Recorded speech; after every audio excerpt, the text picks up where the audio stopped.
now it's really coming to life. Now it's getting good. I feel like they're not even in charge, so they're really just a flesh. Oh my God. Can I say that on the show?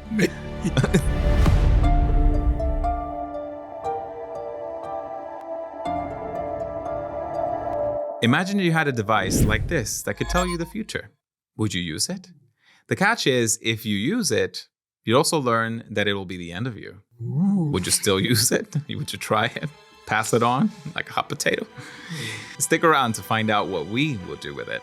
Season 2 of Foundation on Apple TV Plus just ended, and we're back to give you another honest review. So, is it any good? Here are reactions to key moments in the season. We'll also talk about the dynamics between characters. And we'll give you ratings on 3 categories: visuals, storytelling, and acting. Hi everybody, I'm Lex. And I'm Tony. And this is the Lex and Tony Show. We review TV shows and movies that we like and some that we don't like, and we figure if we didn't like them, maybe other people won't, and we like to save their time. That's how we give back. We're so generous. And stick around till the end, because apparently Tony has the scoop for future seasons, so you don't want to miss that. I don't even know what he's going to talk about, so I'm sticking around for that too. So as the resident Asimov expert, because he knows he's read all the books, we have them all right here, and some that didn't make it. No, it's too big. It's like Marie Kondo would not approve. What is the Foundation, and how does that relate to the show? It's based on a series of books that Asimov wrote starting in the 1940s all the way to the 80s. In the original books, Harry Seldon says Empire's coming to the end, and he says there's a way to shorten the Dark Ages. If we build this sort of library at the edge of the galaxy, we can build civilization right back up. And when the Foundation begins to grow and sort of at the edges of the galaxy, then they start to kind of run into the problems with the Empire. And that's when you have the crisis. And the second season is the crisis, right? First season is the first crisis, the beginning of the Foundation. The second season is the coming of the second crisis. And in the books, you have Harry Seldon is a hologram that comes out from the vault and says, oh, by this time, you should be having this crisis. We're going to resolve it in a very clever, non-violent way. Okay, interesting. And after that, you can throw the books away because the Foundation series doesn't do that. Okay, so the book does not mean the Foundation that we know as a show. Oh, yeah. And you seem like you're upset about it. First season, I was very upset about it. Are you still a fan of the show? I am. I love it. If you've read the books, are you still a fan of the show? Do you find that your knowledge of what the story should be kind of conflicts with how you see the show? Tell us in the comments below. I'm still letting it go. No, you're still letting it go because he won't stop talking about how this is not supposed to happen and this and that. Look, don't blame me, but when they blew up Terminus, I was like, what are they doing? Yeah, that happened, but the little vault still survived. They're floating in space and everybody's fine.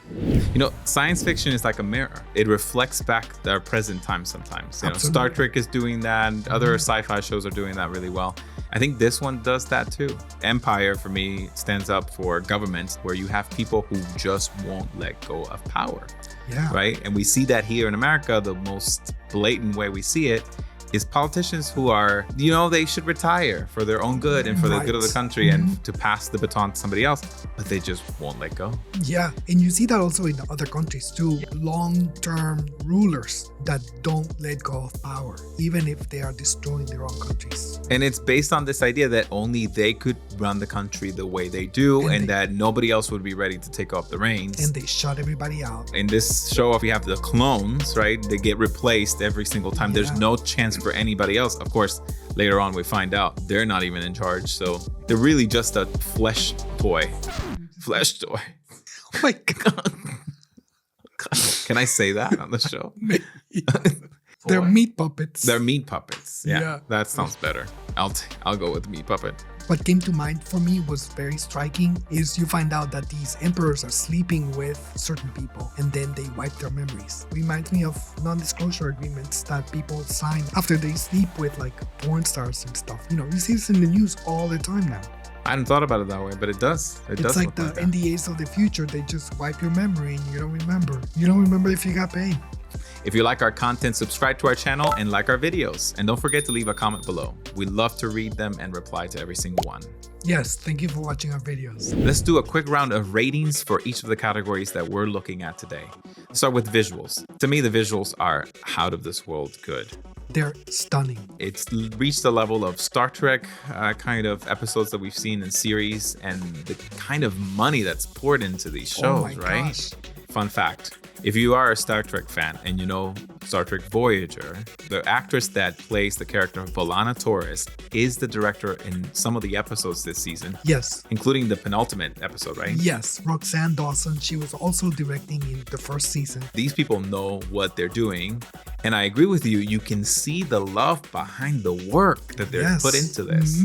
Down to the detail of the title credits. Yes. I love the title credits. There's even hints as to what the storyline is, right? Yes. In the intro. For example, you can see the Cleons fade in the wind. Yeah. But if you notice the robot, the Merzel, she's not affected by time. It's That's like right. little things that they throw in there. At the end, you see the hand, and that hand turns out to be that scene where Harry becomes flesh and blood again. Yes. The symbolism is really great. And I think they did a really good job of meeting what they're supposed to do. Visuals is everything when it comes to shows like this, especially sci-fi. Absolutely. And they blow it out of the park. So for me, the rating is pretty simple. It's a straightforward 5 out of 5. Same for me. 5 out of 5. We're in agreement. All right, let's move on to the acting of the show. And the acting is the show, right? They decided to tell the story, which is a very character-driven plot. Yes. By pairing up the different characters. There were some pairings that were successful and some pairings that were, I need a little more to go attached to them. I think Demerzel, with anyone that she was paired with, by the way. Gosh. Okay, and listen, I know she's the evil one, she's the villain, but I'm rooting for her. She's my girl. I like her. She's been running that empire forever. She's smart, she's cunning, she's conflicted. She knows what she's doing is wrong, but she can't help it. She's programmed to do what she does, right? Right. And we see her pairings with different characters like Brother Day. She's paired up with Brother Day more than I would like to see, by the way, in this season. Very much paired. I thought we had a mommy-son thing, and it turned into a whole Oedipus complex. Yes. But toward the end of the season, it was very satisfying to see her kind of like, I'm going to stop pretending here. All right. And when he's about to destroy Terminus, she goes, listen, I did all I could with you. You're on your own, dude. I got to go home and deal with actual business. You do your little war. And then you also have the relationship between her and Dusk. Yes. Brother Dusk and Rue and Sereth. The way that she exerts her authority. Right? Absolutely. Yes. And the way that story unfolds is stood out to me. I loved, my favorites were Hobart Mallow and Brother Constant. That was such a delightful pairing, and the acting was excellent. And the development on Hobart Mallow, like he was a thief, he was a trickster, and then he turned into like this is almost like a Bible character that gets their calling and look, I'm gonna do it for the church. Absolutely, yes, the Church of Harry Seldon. Yes, exactly. So we have him, and Brother Constant is also really She is amazing. When she was praying, remember she had that collar around her neck, and she was praying. Oh my gosh, I was crying. I was a mess. But then you have the entrance. Talk about that entrance by Hobart Mallow. Yes. Just like coming in at the right time. And then my girl Becky. Yes. I want a Becky in my life.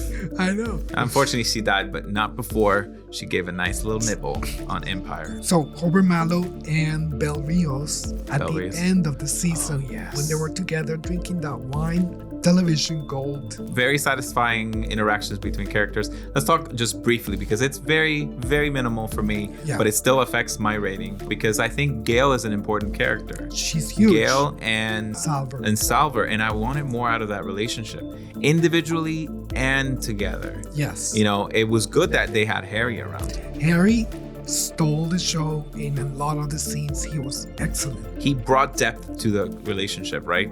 And was like the glue between them, because otherwise it's very awkward between them. And maybe that's what the writers intended. Maybe that's it, because it is kind of awkward to meet your mom when you look exactly the same age, you know? A very classic sci-fi relativity concept, which is the twin paradox, where one of the twins travels in time and meets his, other twin, and one of them is very old and the other one is still young. We saw that in Interstellar, right? Yes, you see it in Interstellar, and it's beautiful how they do it. Very effective, very touching. But here it was like, flat. Yeah. You just didn't get invested in the characters. You didn't. And I don't think they lived up to the potential for what they stand for in the show. I know. Like Gale is the seer, basically. Yes. And you have Salvor, who to me was supposed to be the savior. I mean, it kind of Yes. gave me that hint of Salvor in Spanish, Salvador. You know? Yes. So, but I didn't see, I saw that in her individually. Salvor, from the moment she walked into the screen, I was like, I loved her.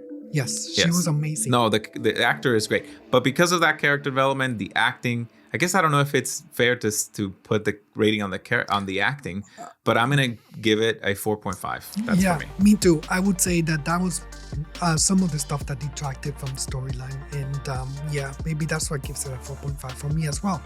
I think it has to do also with the writing, which leads me to the next category, storytelling. I thought the storyline satisfied me from beginning to end. There were some moments where it dragged, but that's a very personal take on mine. Sure. I see the Apple TV Plus shows tend to be a little bit slower. At the beginning, Silo, you have Invasion for sure. Last time we reviewed Invasion, so if you haven't checked that out, don't leave this video.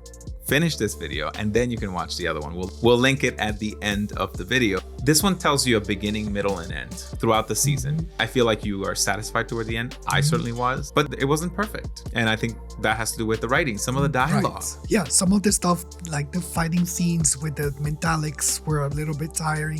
How many times is she gonna see her boyfriend and fall for the same trick? And I thought that whole back scene, like where they have to explain what Gale did to conceal Harry mentally, it was so convoluted. There was a lot of leaps on that. I was like, no, I'm sorry. Let's stick to the science fiction, not this. The psychic mumbo jumbo thing. It gave me vibes though to Babylon 5, for those of you who've ever watched that show. Right, yes, the telepath. That wasn't my favorite part of Babylon 5, so maybe I'm biased against telepaths. I hope that we don't have anyone in our audience who's a telepath. Yeah, send us good vibes.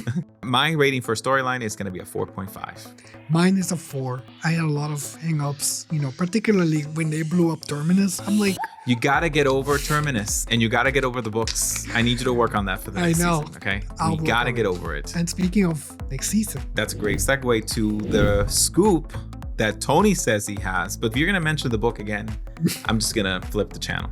All right. What's the first thing? So I've been following David Goyer, one of the executive producers of the show, and he loves to share. If you like the Demerzel backstory, there's going to be a lot more in season 3. I like this. We're going to get to know Demerzel. I like this. We have the potential to go back 18,000 years. All the way to Earth, wow. Potentially. Like way in the past. Some exciting places we can go with that. Yes. All right, what else? Also, he says that season 4 has already been written. Nice. The whole thing has been written. Yes. But we don't know if the show has been picked up yet, right? Not yet, but... Okay. Come on, Apple TV Plus. But if these people were writing season 2 and then they wrote season 3 and season 4 all together, it's just gonna continue the way it is. So they said, for example, Salvor was going to die in the first episode of season 3. But then they're like, no, let's do something shocking. And they moved it up to the end of season 2. Any other scoops? They have Robin Asimov overseeing some of the story writing. So she's very protective of her dad's work, and she thinks that what they're doing with the show is beautiful and he would love it. Awesome. That's really good to know. Any other scoops?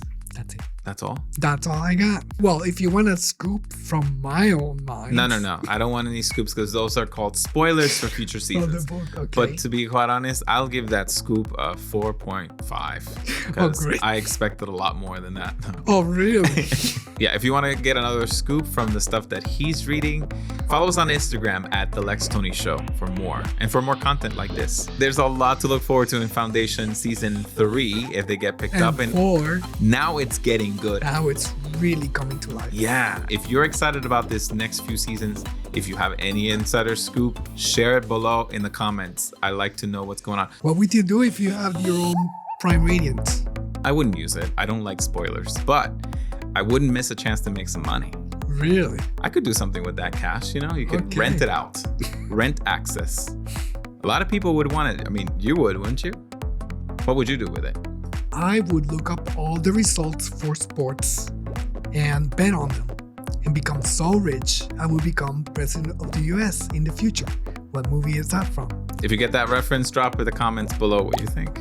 If you like our content, subscribe to our channel and like our videos. And don't forget to leave a comment below. We love to read them and reply to every single one. Yes, thank you for watching our videos. Yeah, and thank you for all the comments on our invasion review. If you haven't checked that out after the video, after this one.